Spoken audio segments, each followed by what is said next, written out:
when my childhood hamsters escaped from their cage and they were a couple, and they had babies while loose in the house. So if we saw any of them, we'd catch them and put them back home. A repressed memory that I had to think about because I was wondering about my tinnitus one day, and the doctor asked if I had any past head trauma. I was at an amusement park, sat on a fence, fell backward and hit the back of my head on the concrete floor. I was dazed and sent to the medic, but I was mostly fine. I just told them I was okay carrying on with my day after recovering.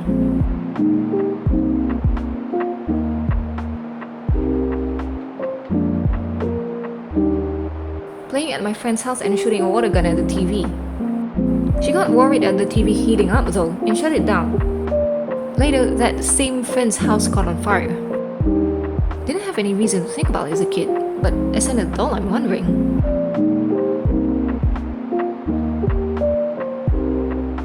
Accidentally drinking abandoned playground soda.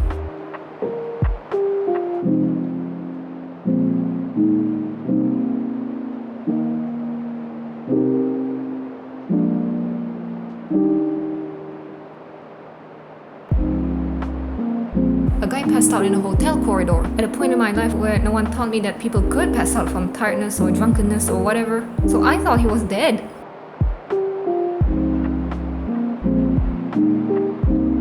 Going out on vacation for a few days, and only realizing after we returned that our house key had been in the front doorknob this entire time.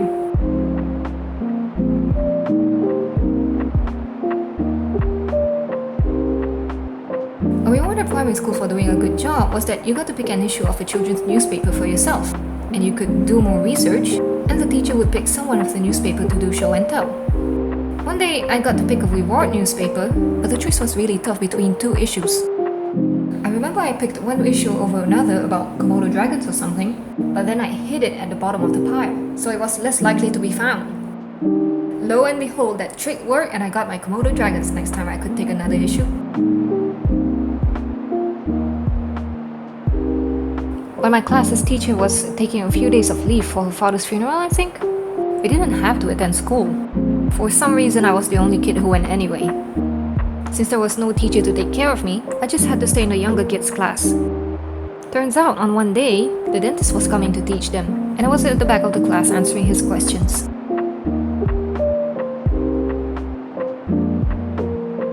When a book author came for a Q&A, and the class had a list of questions to ask him, I decided I had my own question not on the list, and now I realize I probably caught him off guard, and that he knew beforehand what the list of questions was, since my question was the only one where he needed time to think about the answer.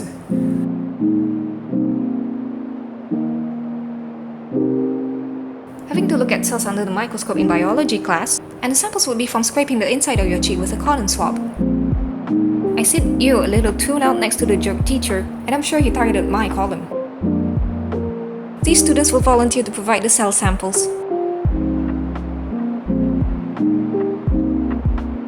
Remembering that I've actually been a theatre kid.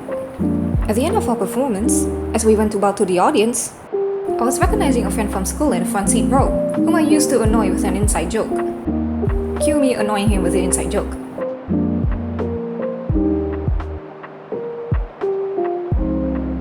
My childhood hamster, Danielle. She was named after a protagonist in a mystery novel. I'm happy I've met her. She was my first golden hamster and outlived a handful of other hamsters I was keeping at the time. Sometimes, for no apparent reason, she sent me to the doctors for a really bad bite. But that was 100% kid me having a brain fart, and not the fault of an animal's brain working as it should be. She passed away peacefully while I was having school activities away from home.